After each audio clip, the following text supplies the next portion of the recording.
Welcome to Dateline Polk with news about your county government. I'm your host, Derek Revere. Today you will learn about County Commission actions from the July 24th board meeting. A resolution for Polk's Housing and Urban Development's 2018-2019 Action Plan, which outlines the proposed uses of federal grant funds, was approved by the board Tuesday. The plan breaks down financial allotments municipal partners receive, along with the county, for community development block grants, home investment partnerships, and energy shelter grants. Through these three categories, Polk County, its municipal partners, programs, and nonprofit shelters receive about $5 million in federal grant funding.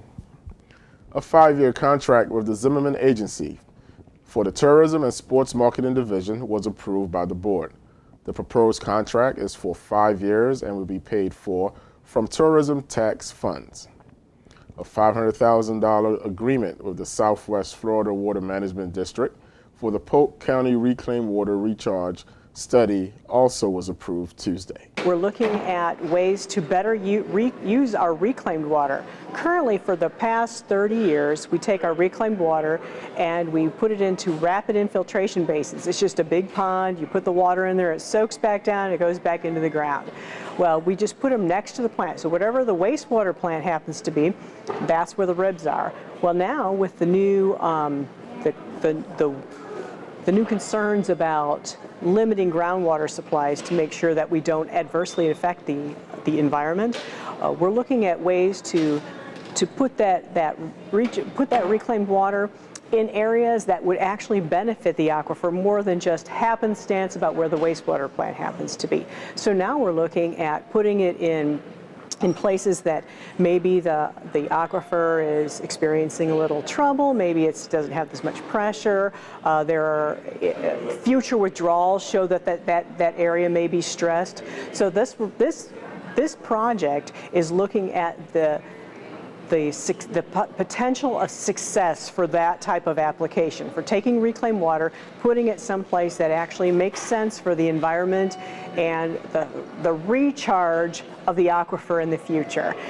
And the Water Management District is very on board with the project. They're actually paying for 75% of it. And we're picking up the rest, and it's a good project for the future, and it may have and it may be something that we continue on. If we have success with this pilot program, we're going to continue it in the Northeast. This one's in our Northwest service area.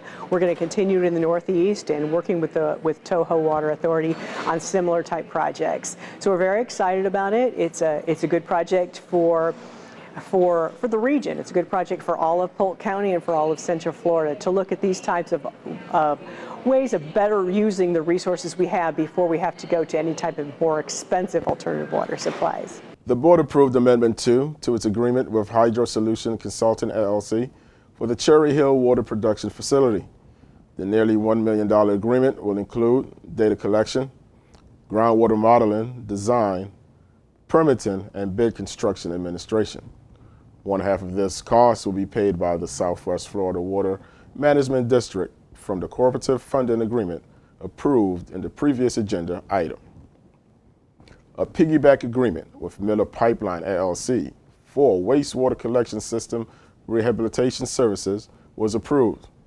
This agreement will cost about $1 million annually through 2023. They did a bid. For government, we always have to go out to bid. We have to offer it to anybody who is qualified to bid on the project. But also what our procurement department and the state allows is for us to piggyback. So if somebody else has been through a bid process that is similar to our bid process, that's opened it up for fair and competitive bidding, they call it piggyback, which means we can also enter into that same contract. We only do that on certain occasions. Usually we like to bid our own projects to open it up to our local vendors. This particular case, we're entering into the piggyback for Miller Pipeline for kind of an emergency situation basis. So if we have a pipeline that we are doing some work and we uncover a pipeline that is in desperate need of repair, we have a company on board that we can call in right away to fix it. Projects that where we have 2 projects coming up, one this year and one next year, large subdivisions that are a little bit older and their wastewater systems are starting to get a little older and maybe are leaking a little bit, not leaking out, but leaking in. We get water coming into the wastewater system. They call that I&I. So what it does is add stormwater to the wastewater system, which is we don't need. We don't need to be treating stormwater in our wastewater plants. So those projects we're going to bid out. So any local vendors who have these type of capabilities are going to have the opportunity to bid on these projects. And those contracts are much more lucrative than this emergency one-time kind of little short pipeline piece that we have. So the Miller Pipeline was a tool in our bag for emergencies, but we're still going to bid out our big projects. In other news, the board accepted a nearly $210,000 surety bond for Juliana Village. A presentation from Florida Department of Transportation representatives provided a status report on the Northeast Polk US 27 mobility study to the board. The result of the study will be used to help enhance mobility of traffic along the 32-mile corridor from State Road 60 to US 192.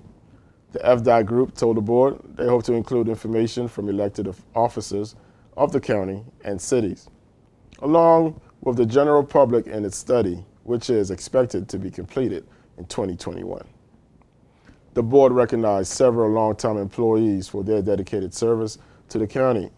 Those employees included David R. Rick Goheen, a network analyst for the Information Technology Division. He was recognized for 20 years of service.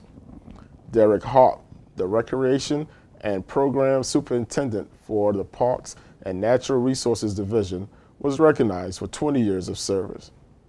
Sandra L. LeMay, a Fiscal Specialist with the Roads and Drainage Division, was recognized for 20 years of service.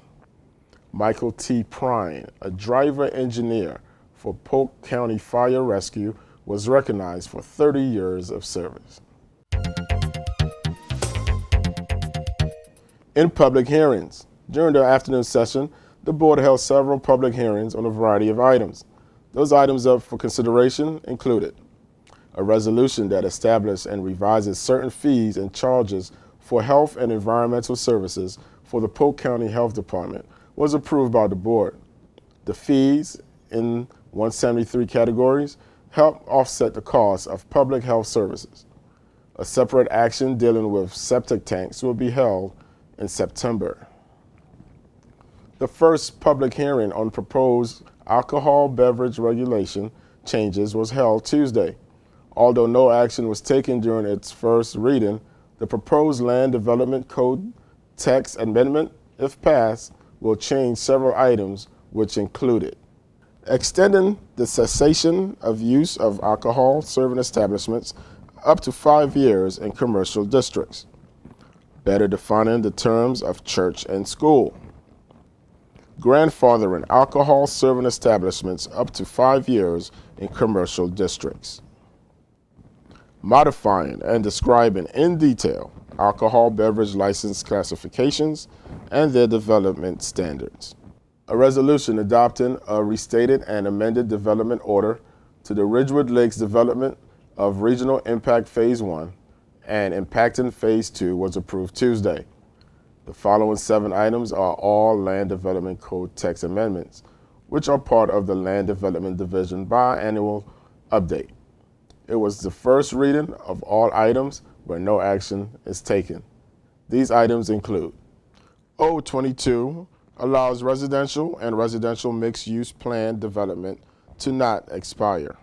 O23 amends the Land Development Code to revise when and how sidewalks can be paid in lieu of constructing them. O24 amends the code to allow certain site grading activity to be exempt from the non-phosphate mine criteria. O25 considers an ordinance to define the Polk Parkway Protection Area and review the provisions regarding the removal of non-conforming signs. O26 revises the applicability for when property must be platted and revise the resubmittal process for a Level 5 review. O27 amends the code to revise the Level 2 review criteria. O28, an ordinance that amends, restates, and consolidates the Polk County Comprehensive Impact Fee Ordinance was approved Tuesday. Well, that wraps up this edition of Dateline Polk. To keep current with programs and progress in the county, visit us online at polk-county.net or follow us online on Facebook and Twitter. We encourage you to join us at the next scheduled board meeting, 9 a.m. Tuesday, August 7th. I'm Derek Revere. Thanks for watching.